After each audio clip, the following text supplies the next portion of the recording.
के अंदर गिरने की वजह से वो परमेश्वर का बेटा और बेटी का स्थान को उन लोगों ने क्या कर लिया, खो दिया। हालेलुया। अगर वो लोग पाप के अंदर गिरने की वजह से उस बेटा और बेटी का स्थान को खो दिया, आज आपका और मेरा पाप यदि क्षमा हो जाएगा, हालेलुया, आपका और मेरा पाप यदि क्षमा हो जाएगा तो वापस प्रभु परमेश्वर हम लोगों को वही बेटा और बेटी का स्थान पर लेकर आकर खड़ा करता है। बोलो हालेलुया, हालेलुया। अच्छे से गौर से सुनिएगा। वो लोग परमेश्वर का बेटा बेटी था, जब पाप कर लिए उसके बाद में वो लोग कौन बन गए, पापी बन गए। हम पापी थे, हमारे पापों के खातिर प्रभु यीशु मसीह दुनिया में आकर अपने बहुमूल्य लहू को बहाकर, हालेलुया, हम लोगों को पापों की क्षमा दिलाई। तो आज हमारा पाप क्षमा हो गया, तो आज हम पापी नहीं है, हम परमेश्वर का बेटा और बेटियां हैं। Hallelujah, hallelujah. भले हमारे पास इस दुनिया में कुछ भी नहीं है, बड़ा धन नहीं है, दौलत नहीं है, कोई बात नहीं है, लेकिन सबसे बड़ी एक मूल्यवान चीज प्रभु ने हमें दिया है, हमको उसने अपना बेटा और बेटियां बनाया है। Hallelujah, hallelujah, hallelujah. यहाँ राजा बोलता है, मैं क्या परमेश्वर है क्या? हाँ, मारने के लिए और जिलाने के लिए मैं क्या परमेश्वर है क्या? नबी भी बहुत सारे जगह पे बोलता है, चंगा करने वाला मैं नहीं है। Hallelujah, hallelujah. भाई परिणाम काफी समय बोलता है, चंगाई मैं नहीं करता। Hallelujah, hallelujah. तो फिर चंगाई करने वाला कौन है? प्रभु यीशु मसीह है। हालेलुया। आपके लिए, मेरे लिए जो सलीब पर मारा गया, उस यीशु के घोड़े खाने से हम चंगे होने वाले नहीं है, चंगे हो गए। Hallelujah, hallelujah, hallelujah. Yeshu Masih के घोड़े खाने से हम क्या हो गए? चंगे हो गए। परमेश्वर के अंदर प्रिय लोगों, एक बहन को इधर घाट था, एक घर में मैं प्रचार कर रहा हूँ। प्रचार करते करते उनको बोला, यीशु ने मुझे चंगा कर दिया, इसके लिए धन्यवाद। सिर्फ इतना ही बोलो बस, यीशु ने मुझे चंगा कर दिया, इसके लिए धन्यवाद। रात को जाकर सोई, सुबह उठकर देखिए वो गांठ गायब हो गया। आज भी वो परमेश्वर हमारे साथ है। हालेलुया। निसर्ग से बढ़कर काम करने वाला हमारा खुदा है। हालेलुया। निसर्ग से बढ़कर काम करने वाला कौन है? हमारा खुदा है। बोलो हालेलुया, हालेलुया। यहाँ राजा बोलता है, मैं क्या परमेश्वर है क्या? नबी भी कहता है, मैं परमेश्वर नहीं हूँ। बहुत सारे लोग आकर बोले, मसीह का दूसरा आगमन होने वाला है करके हम लोगों ने सुना, और हम बिलीव करते हैं वो मसीह आ गया और वो आप ही। हालेलुया। ये शब्द को सुनने के बाद बरनम रोया। बरनम क्या किया? रोया। प्रभु, मैं आपका स्थान ले नहीं सकता, मैं एक साधारण पापी का पेट से पैदा हुआ। हालेलुया। उसका पूरा घराना कैथलिक बैकग्राउंड है। उसका बैकग्राउंड है कैथलिक बैकग्राउंड, शराब पीने वाला गैंग है वो सब। वो बोलता, मैं आप लोगों के जैसा साधारण माता पिता के पेट से क्या हुआ आदमी है, पैदा हुआ आदमी है। मैं मसीह नहीं बन सकता। हालेलुया। और मैं मसीह नहीं है। हालेलुया। लेकिन ये संदेश के अंदर बहुत सारे लोग परिणाम मसीह करके उसके पीछे क्या कर दिए, चले गए। शायद पंजाब में है क्या वो ग्रुप, मुझे मालूम नहीं। परिणाम को खुदा कर मानकर चलने वाला एक ग्रुप अलग से क्या हो गया, निकल गया। संदेश के अंदर कोई गड़बड़ी नहीं है, संदेश एकदम बराबर है। कुछ लोग संदेश के आगे भागने के लिए निकले तो वो लौट कर आ नहीं पाए, वो लोग आगे ही हैं। हालेलुया।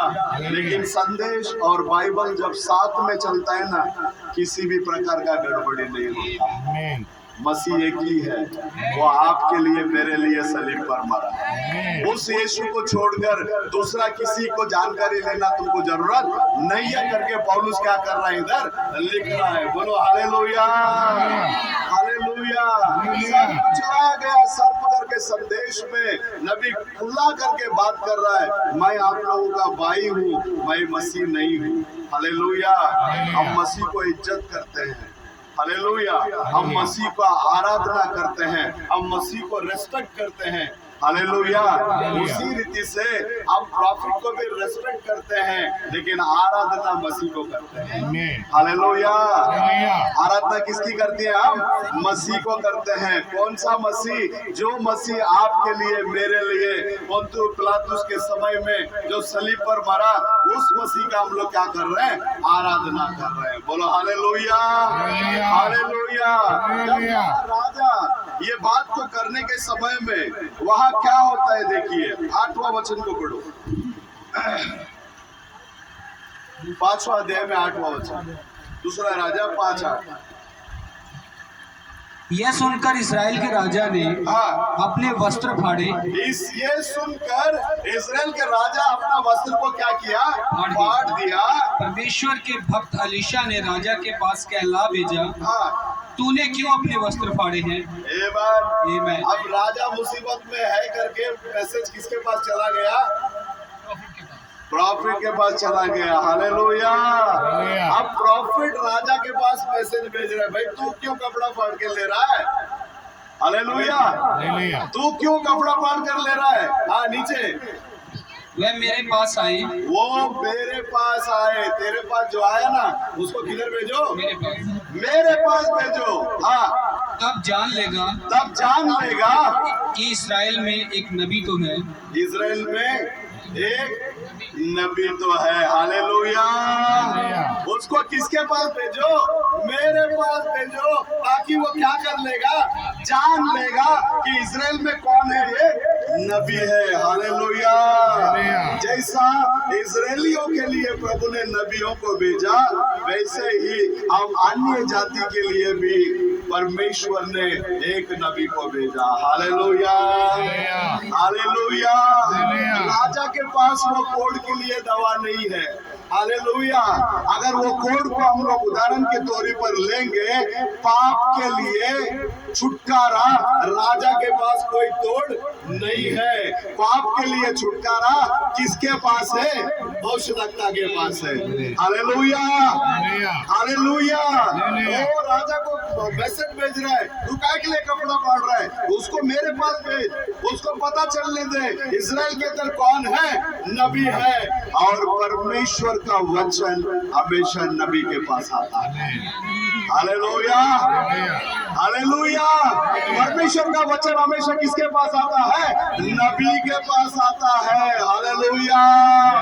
हाँ नीचे, तब नामान घोड़ों और रथों के समेत एलीशा के द्वार पर आकर खड़ा हुआ। तब एलीशा ने एक दूत से उसके पास कहला भेजा कि तू जाकर यरदन में 7 डुबकी मार, तब तेरा शरीर ज्यों का त्यों हो जाएगा और तू शुद्ध हो जाएगा। तू शुद्ध हो जाएगा। अब नामान बड़ा बन टन के एलीशा के घर में गया, ये ऐसा सोचकर गया नामान आगे अब एलीशा आगे आएगा, मेरे को दंडवत करेगा और आइए आइए आइए करके मुझे क्या करेगा? स्वागत करेगा। Hallelujah, hallelujah. ऐसा हुआ क्या? हालेलुया। एलीशा डायरेक्ट बोला, क्या बोल रहा है वो? नीचे देखो, पढ़ो कि तू जाकर यरदन में 7 बार डुबकी मार। जाकर यरदन में कितना बार डुबकी मार? 7 बार। हालेलुया। कितना बार? 7 बार। ये 7 नंबर बाइबल के अंदर कई जगह पे इस्तेमाल किया। 7 चर्चेज, 7 मोहरे है ना, 7 कटोरे, 7 दीवट, 7 तारे, पूरा 7 7 7 7 7 करके आएगा। Number 7 is perfection. Hallelujah. Number 7 क्या है? पूर्णता। हालेलुया। नंबर 7 क्या है? पूर्णता। उसको बोला जा यरदन नदी में 7 बार डुबकी मार। हालेलुया। नामान मान लिया क्या? पढ़ो नीचे। परंतु नामान क्रोधित हो यह कहता हुआ चला गया परंतु नामान क्रोधित होकर ये कहता हुआ चला गया कि मैंने तो सोचा था कि अवश्य मेरे पास बाहर आएगा मैंने तो सोचा था वो अवश्य मेरे पास बाहर आएगा और खड़ा होकर अपने परमेश्वर यहोवा से प्रार्थना करके और खड़ा होकर अपना परमेश्वर यहोवा से प्रार्थना करके कोढ़ के स्थान पर अपना हाथ फेरकर कोढ़ को दूर करेगा। कोढ़ के इधर क्या रखेगा? हाथ रखेगा जिसे कोढ़ है उसे हाथ रखेगा। हालेलुया। इसका सोच है वो, है ना? हमारी सोच अलग है और उसका सोच अलग है। हालेलुया। हमारे विचार अलग है और उसका विचार अलग है। हमारा कार्य अलग है, उसका कार्य अलग है। हालेलुया। हमारे लिए जो महत्व करके दिखने में आता है वो उसके लिए कचरा है। हालेलुया। हालेलुया। ये बड़ा जोश में आएगा, मेरा कोढ़ के ऊपर क्या करेगा? हाथ रखेगा और यहोवा से प्रार्थना करेगा, मैं क्या हो जाऊंगा? चंगा हो जाऊंगा। हालेलुया। जैसे जुना करार में वचन भविष्यद्वक्ता के पास आता था, अब नया करार के दिनों में अंतिम समय के संदेश के अनुसार वचन जो है प्रेरितों के पास आता है। हालेलुया। वचन किसके पास आता है? किसके पास आता है? प्रेरितों के पास आता है। अपोस्तल लोगों के पास क्या करता है? वचन आता है। ये मैं नहीं कहता, अंतिम समय का नबी कहता है। हालेलुया। जैसे जुना काल में वचन नबियों के पास आता था, वैसे ही नया करार के दिनों में वचन किसके पास आ रहा है? प्रेरितों के पास आ रहा है। बोलो हालेलुया। हालेलुया। हालेलुया। जब पेंटेकोस्ट के दिन में उद्धार का सुसमाचार, उद्धार का वचन जब प्रेरितों के पास आया, हालेलुया। हालेलुया। परमेश्वर का पाक कलाम कहता है, जब तक ऊपरी सामर्थ्य से तुम नहीं बढ़ते, स्वर्गीय सामर्थ्य से तुम नहीं बढ़ते, यरूशलेम को छोड़कर क्या नहीं करना? जाना नहीं। हालेलुया। क्योंकि मन फिराव और पापों की क्षमा उसके नाम से प्रचार किया जाना चाहिए। हालेलुया। मन फिराना उसके नाम से, पापों की क्षमा उसके नाम से। इसलिए परमेश्वर का वचन प्रेरितों के पास आया, जब तक स्वर्गीय सामर्थ तुम्हारे अंदर नहीं आएगा तब तक तुम यरूशलेम को छोड़कर जाना नहीं। बोलो हालेलुया। हालेलुया। यरूशलेम में बैठे हैं, 1 दिन हो गया, 2 दिन हो गया, 3 दिन हो गया, 10 दिन हो गया। 12 शिष्यों में से एक उठकर बोलने लगा, अरे भाई, जब यीशु मसीह ने